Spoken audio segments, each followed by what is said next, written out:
Fala, minha galera! Neste vídeo de hoje a gente vai falar sobre fermentação. Olha só, gente, fermentação também conhecida como respiração anaeróbica. Mas antes eu quero pedir humildemente, deixa o seu like, compartilha esse vídeo, se inscreve no canal, manda para um bocado de gente, aproveita esse vídeo e eu continuar aqui todo feliz postando mais vídeo para vocês, beleza? Olha só, vamos falar agora sobre a fermentação, também conhecida como respiração anaeróbica. Por quê, Daniel? Porque é um processo que não utiliza oxigênio, beleza? Não utiliza gás oxigênio.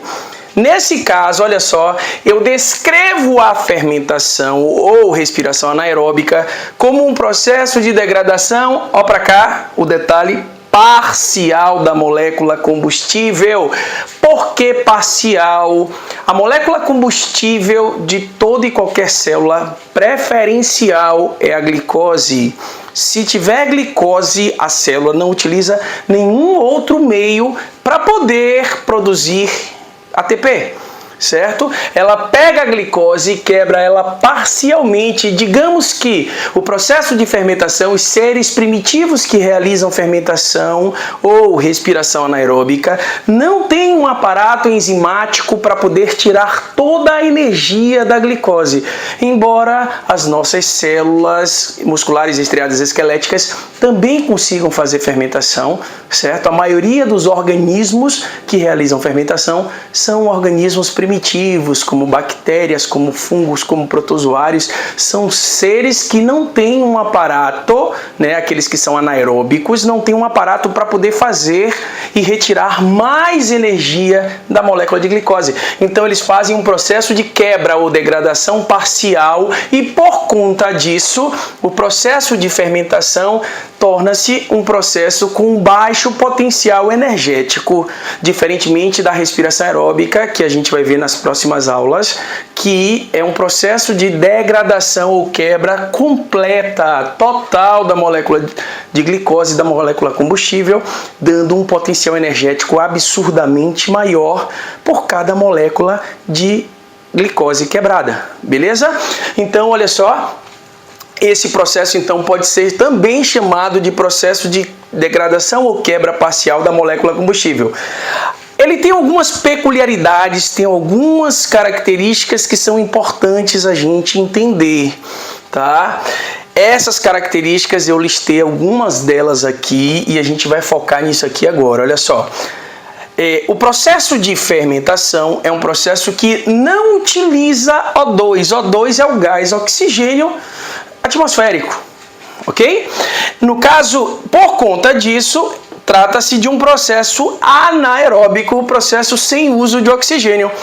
Esse processo ocorre 100% no citoplasma celular, ou seja, ele não necessita de uma estrutura celular para ocorrer, ele não necessita de uma organela, ocorre 100% integralmente no citoplasma, ou seja, todas as enzimas que fazem o processo está no citoplasma celular.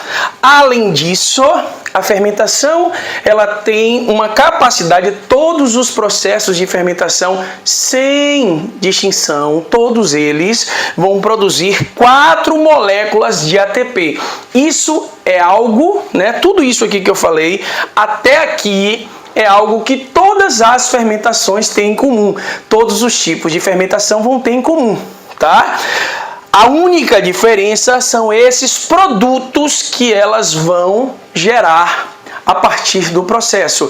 Esses produtos, eles são nada mais nada menos que resíduos, restos do processo. São coisas que são produzidas e muitas vezes são produtos utilizados pela indústria com potencial econômico. Dá exemplo aí, Daniel, o ácido lático que é utilizado para fazer bebidas a partir de bebidas lácteas, leites fermentados, iogurtes e tudo mais.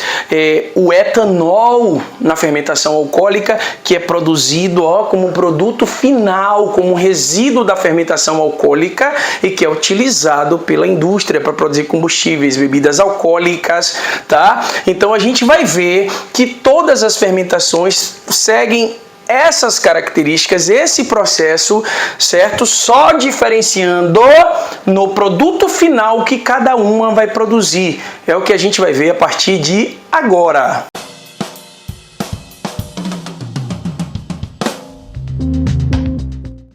O primeiro tipo de fermentação que nós vamos estudar é a fermentação lática. A fermentação lática que tem como agentes biológicos os lactobacilos, que são bactérias, bactérias em forma de bastões ou bastonetes. Essas bactérias, elas fazem a fermentação lática no intuito de produzir o seu ATP para poder viver, para produzir os seus 4 ATPs, 4 moléculas de ATP, para poder conseguir realizar suas atividades biológicas. No entanto, olha só, ele vai produzir substâncias no final do processo e essas substâncias podem ser utilizadas com fins econômicos. Ela tem uma grande importância, a fermentação lática tem uma grande importância econômica na produção de derivados do leite, como queijos, iogurtes, coalhadas, leites fermentados, que são utilizados pela indústria para a produção dessas substâncias. Prof, só são as bactérias que fazem, só os lactobacilos são os únicos agentes biológicos da natureza que fazem fermentação lática? Não, gente. A gente vai usar aqui a fermentação lática como modelo, porque quando cai nas provas de vestibular, explora-se essa fermentação lática realizada pelos lactobacilos, além daquelas realizadas pelo nosso músculo estriado esquelético. A gente vai falar também sobre isso, ok? Bom, eu preciso de uma molécula combustível, de uma molécula com alto potencial energético para conseguir produzir as moléculas de ATP. O piloto caiu. Olha só. Bom, eu vou pegar a glicose e vou quebrar a molécula de glicose. Esse processo é chamado de glicólise. O que é glicólise, Daniel? É o processo da quebra da glicose. Perceba que a glicose é quebrada e eu levo ela até 2 moléculas de ácido pirúvico. Eu suprimi, não é necessário para vocês entender 9 intermediários que acontecem, que aparecem, que se transformam desde a quebra da glicose até a formação do ácido pirúvico. Eu não preciso que vocês saibam disso, tá? Nesse processo a gente vai ter 9 moléculas intermediárias e mais 10 enzimas envolvidas no processo. Eu não preciso que vocês saibam isso. Resumidamente, eu preciso que vocês entendam alguns eventos que ocorrem desde a quebra da glicose até o processo de formação do ácido pirúvico. Perceba que eu estou falando de uma quebra. Para quebrar glicose eu gasto energia. Para quebrar alguma coisa eu gasto energia. Então, ao quebrar a molécula de glicose, eu gasto 2 moléculas de ATP. Quando eu quebro só a última, professor, por que eu pego 2 moléculas de ATP para produzir 2 ADPs e 2 fosfatos? Essas 2 moléculas de ATP vão ser quebradas somente na última ligação para liberar energia para quebrar a glicose.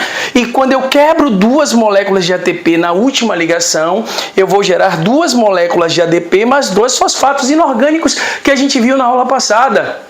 No processo de quebra por hidrólise. Quando eu consigo quebrar a glicose, quando eu consigo quebrar a molécula de ATP, por hidrólise, eu consigo liberar energia. E essa energia vai ser a responsável pelo desmembramento, pela quebra da glicose, passando por 9 intermediários até chegar ao ácido pirúvico. Nesse processo, algumas coisas importantes vão ocorrer, tá? Vocês estão vendo aqui uma molécula chamada NAD. Isso é uma sigla para nicotinamida adenina dinucleotídeo. Daqui a pouco eu falo melhor sobre ele. Essa molécula chamada NAD, ou nicotinamida adenina dinucleotídeo, é uma molécula que está oxidada, ela está faltando elétrons, ela perdeu elétrons, por isso que fica com carga positiva. Ela entra na reação, tira um elétron, pá, tira o hidrogênio. Tira outro elétron, pá, tira outro hidrogênio. Hidrogênio, carga positiva, elétron, carga negativa. Tá? E aí ela vai sair com um hidrogênio preso a ela e o outro ela vai soltar no citoplasma. Então o NAD vai tirar 2 hidrogênios. Perceba que se eu quebrar a glicose no meio, eu vou ter C3H6O3, beleza? Quebrando no meio. Metade para cá, metade para lá. Perceba que o que acontece de um lado também ocorre do outro. A molécula de NAD retirou hidrogênio, tirou hidrogênio. Nesse processo, eu consegui produzir a nível de substrato, eu vou ter enzimas que vão conseguir produzir ATP graças a essa série de transformações. Essas enzimas vão pegar moléculas de ADP e fosfatos, 2 ADPs de um lado, 2 ADPs de outro, e fosforilar esses ADPs produzindo 2 moléculas de ATP de um lado, 2 moléculas de ATP do outro. Eu falei para vocês que toda e qualquer fermentação produzia 4 moléculas de ATP. 2. Aí vocês vão falar, mas ela gastou 2 para iniciar, beleza, produz 4, gasta 2.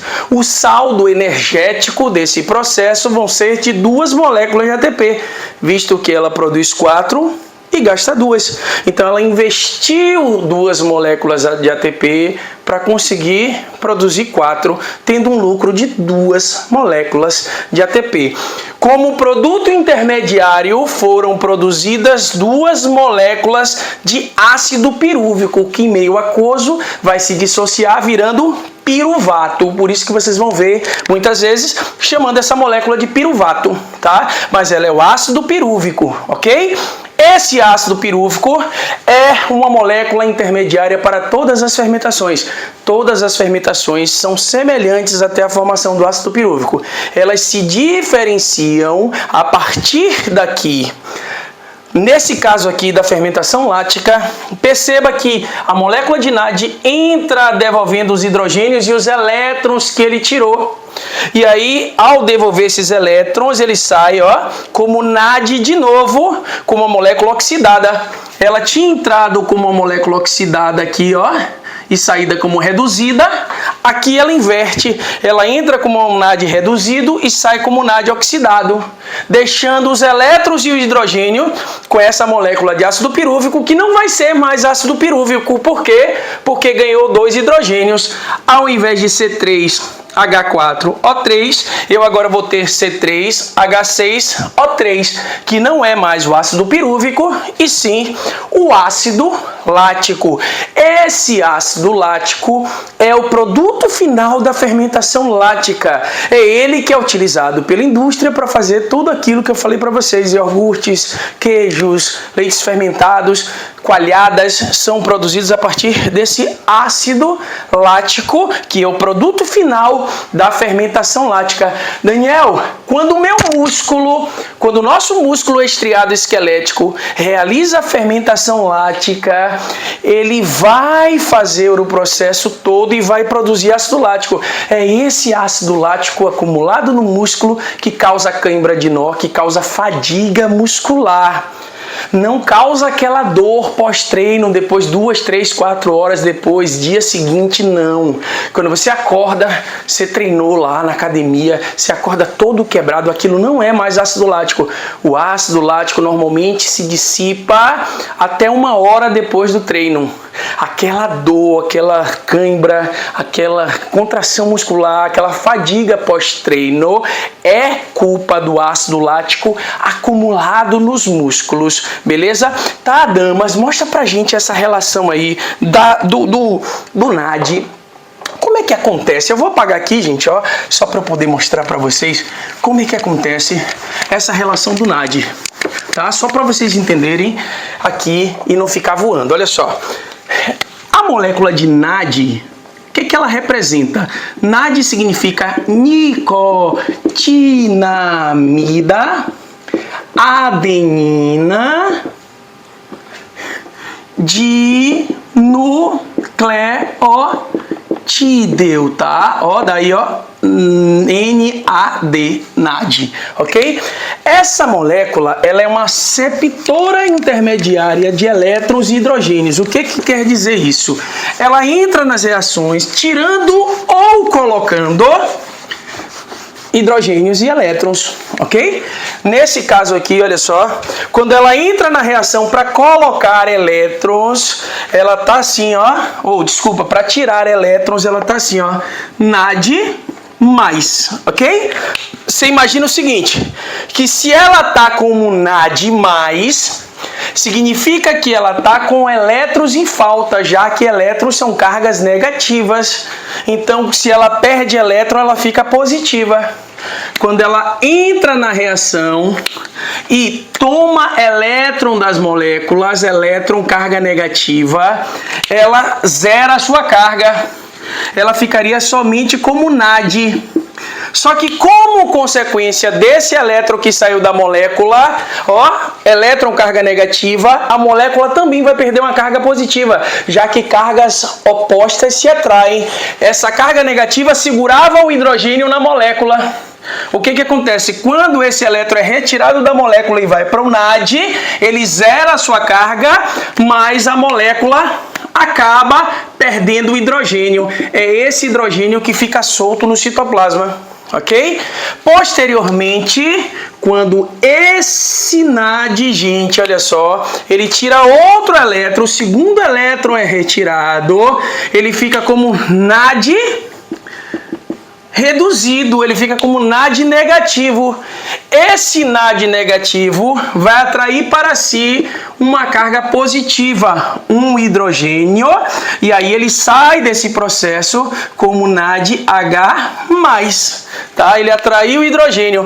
Por isso que eu botei aquele processo de para vocês entrando como NAD+, saindo como NADH+, mais hidrogênio que é solto no citoplasma, que é esse hidrogênio aqui, que primeiramente foi liberado. Ok, galera? Gostaram do vídeo? Não perca as próximas aulas. Nas próximas aulas eu vou continuar falando de fermentação, vou falar de fermentação alcoólica, vou mostrar como o nosso músculo pode produzir ácido lático a partir da fermentação lática. Vocês não podem perder. Beijo e até a próxima aula.